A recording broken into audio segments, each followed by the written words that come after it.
पूजनीय स्वामी जी तथा इस गुरु पूर्णिमा के अवसर पर आप सब पधारे भक्तजन, सबसे पहले मैं अपनी तरफ से, अपने संस्थान की तरफ से, महंत जाननाथ जी की तरफ से आप सबको गुरु पूर्णिमा की बहुत बहुत बधाई देता हूँ और उम्मीद करता हूँ कि जैसे आज स्वामी जी सेहत से मुस्कुराते हुए आप सबके सामने बैठे हैं, बरसों बरसों तक ऐसे ही इनका आशीर्वाद हम सबको मिलता रहे, क्योंकि ऐसा कहा जाता है, सब धरती कागज करूं, सब धरती कागज करूं, लेखनी सब बन राय, सात समुद्र की मसी करूं, गुरु गुण लिखा न जाए। यानी यदि मैं सारी धरती का कागज बना दूं, सारे वन जितने भी वृक्ष यहाँ पर उपलब्ध हैं उनकी लेखनी बना दूं और सातों समुद्रों की स्याही बना दूं, तब भी गुरु के गुणों का वर्णन नहीं किया जा सकता। और गुरु कैसा हो? गुरु ऐसा हो जो हमें बंधनों से मुक्त कर दे।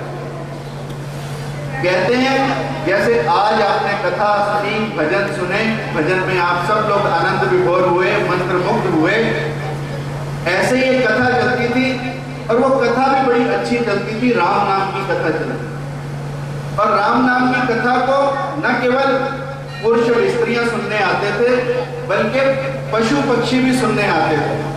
और कथा में चलता था जैसे ही राम नाम सो बंधन छूटे, तो एक मैना भी सुनने आती थी। पंडित जी पेड़ के नीचे कथा करते थे, मैना भी सुनने आती थी, राम नाम सो बंधन टूटे, तो मैना को भी याद हो गया राम नाम सो बंधन टूटे। मैना ने भी याद कर लिया राम नाम सो बंधन टूटे। और वहां पर एक साहूकार भी आते थे, सेठ जी भी आते थे। उन्होंने कहा कि ये मैना तो बड़े काम की है, राम नाम का नाम लेती है। उन्होंने उस मैना को पकड़वाया और पिंजरे में बंद कर दिया। अगले दिन कथा सुनने सेठ जी भी आए और वो मैना भी आई, पर पिंजरे में बंद आई। जैसे ही पंडित जी ने कहा राम नाम सो बंधन छूटे, तो मैना ने कहा वृथा वचन कह मत छूटे, कि ऐसी फजूल की बकवास तू कर मत, क्योंकि तूने तो कहा राम नाम और मैंने राम नाम जपना शुरू किया और मैं तो बंधन मुक्त होने की बजाय बंधन में बंध गई, मैं तो पिंजरे में बंध गई। अब सेठ जी बड़े परेशान, पंडित जी बड़े परेशान। पंडित जी ने तो अपनी कथा ही बंद कर दी, क्योंकि कथा ही झूठी हो गई।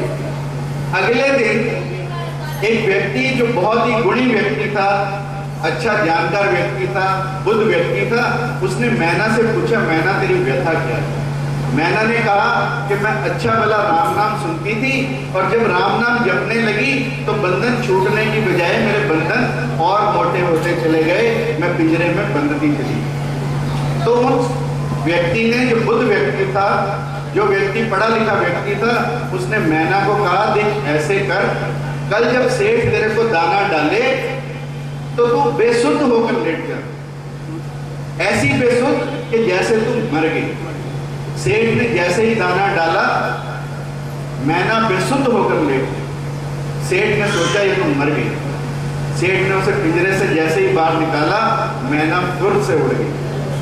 अब अगले दिन जब कथा चली, मैना फिर सुनने आई। पंडित जी ने कहा राम नाम सो बंधन छूटे, मैना ने कहा वृथा वचन कह मत छूटे। पर एक बात मुझे पंडित जी आज बता देती हूँ कि सदगुरु मिले तो बंधन टूटे।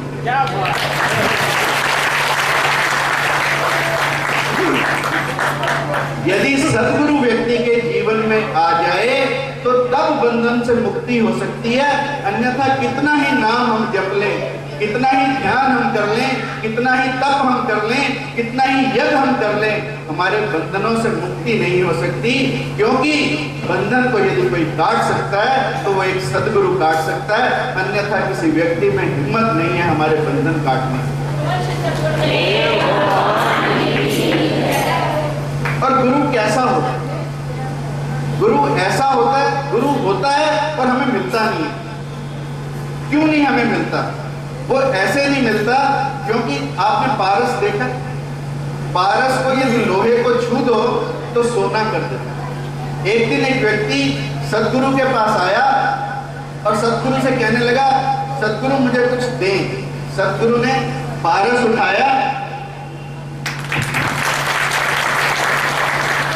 एक कपड़े में लपेटा, एक डिब्बी में बंद किया और उस व्यक्ति को दे दिया। अब वो व्यक्ति जब इस डिब्बी को लेकर जाने लगा तो उसने सोचा कि कैसा पारस इसने दिया, जिस डिब्बी में ये बंद है उस डिब्बी को तो सोना कर नहीं पाया। इसका मतलब गुरुदेव झूठ बोलते हैं।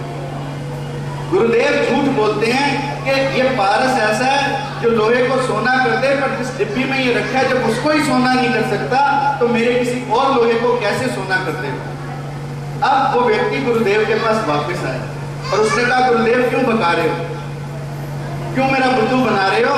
जब देना ही था तो कोई ऐसी चीज देते, कोई असली पारस देते जिसको छूने से लोहा सोना हो जाता, परंतु आपने तो ऐसा पारस दिया जो अपने बाहर की डिब्बी को भी सोना नहीं कर पाए।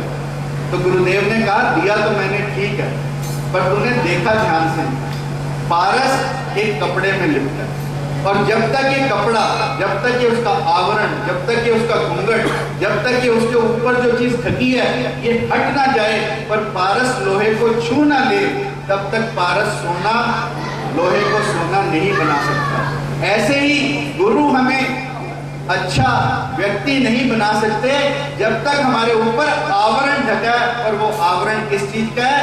वो आवरण काम का है, वो आवरण क्रोध का है, वो आवरण लोभ का है, वो आवरण ईर्ष्या का है, वो आवरण राग का है, वो आवरण द्वेष का है, वो आवरण ईर्ष्या। यानी जब तक हम इस आवरण को काट नहीं देंगे, जब तक हम इन चीजों को काट नहीं देंगे, तब तक गुरुदेव होने के बावजूद भी हम लोहे रूपी इंसानों को सोना नहीं बना सकते। ऐसी सद्गुरु की महिमा है। तो सबसे पहले हमें अपना पात्र सीधा करना है, अपने आप को ठीक बनाना है, अपने अंदर के इन सब अवगुणों को दूर करना है। तो गुरु कहीं दूर नहीं है, गुरु तो विद्यमान है, गुरु उसी समय प्रकट हो जाएंगे। ऐसा कहा जाता है कि समर्थ गुरु रामदास शिवाजी मराठा के गुरु थे। एक दिन एक भक्तनी के यहाँ दीक्षा मांगने गए तो भक्तनी ने उसमें बहुत सारा माल डाल दिया, सेब संतरे सब फ्रूट डाल दिया। अगले दिन फिर भीख मांगने गए। उससे पहले जब भीख मांगने गए तो भक्तनी ने कहा, महाराज कुछ उपदेश दीजिए। भक्तनी ने कहा, महाराज ने कहा कि उपदेश में तुम्हें कल दूंगा। अगले दिन जब पात्र लेकर आए तो उस पात्र में गोबर डाल लाए और उस स्त्री के आगे किया। और उस स्त्री को, भक्तनी को भी पता था कि आज महाराज कुछ उपदेश देंगे, इसलिए उसने भी खीर मालपुड़े बना रखे। पर जैसे ही स्वामी जी ने पात्र आगे किया, उस पात्र में गोबर दिखाई दिया। जब गोबर दिखाई दिया तो उस भक्तनी का दिल नहीं किया कि गोबर वाले पात्र में खीर और मालपुड़े डाल। अब वो खीर मालपुड़े डालने से घबराए और महाराज कहें तू डाल, पर वो डाले ना क्योंकि पात्र में गोबर है। तो महाराज ने कहा कि यही मेरा उपदेश, जब तक तू अपने अंदर के गोबर को ना निकाल दे तब तक अच्छा उपदेश उसमें आ ही नहीं सकता। इसलिए सबसे जरूरी चीज है कि हम अपने पात्र को मांझ कर रखें, अपने पात्र को सीधा रखें, अपने पात्र को बिल्कुल सीधा रखें ताकि गुरु की कृपा उसमें बनी रहे, गुरु की कृपा उसमें बरसती रहे। इसलिए जरूरी है अपने पात्र को सीधा करें। परंतु यदि आप देखें कि हम अपने पात्र को सीधा क्यों नहीं कर पाते।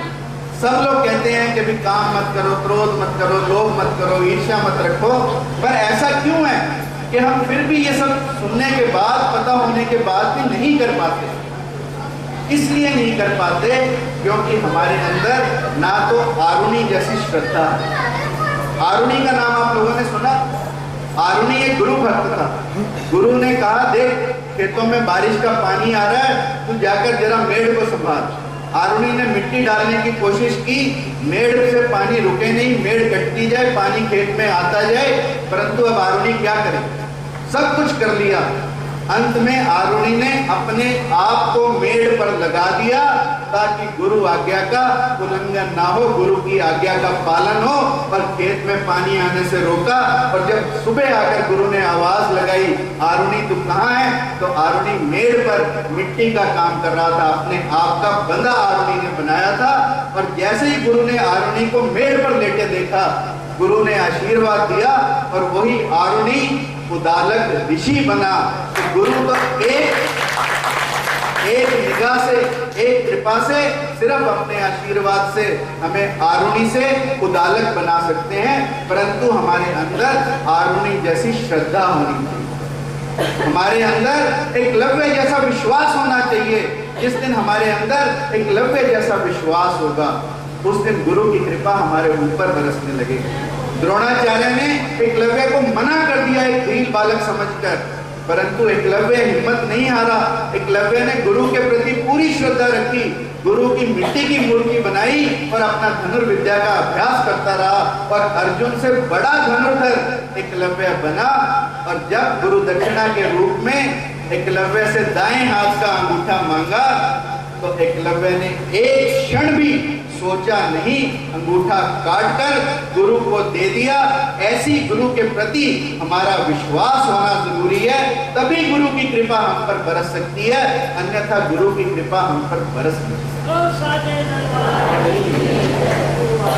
और हमारा गुरु के प्रति समर्पण कैसा हो? मैंने कहा श्रद्धा हो, विश्वास हो, और तीसरा हमारा समर्पण हो गुरु के प्रति।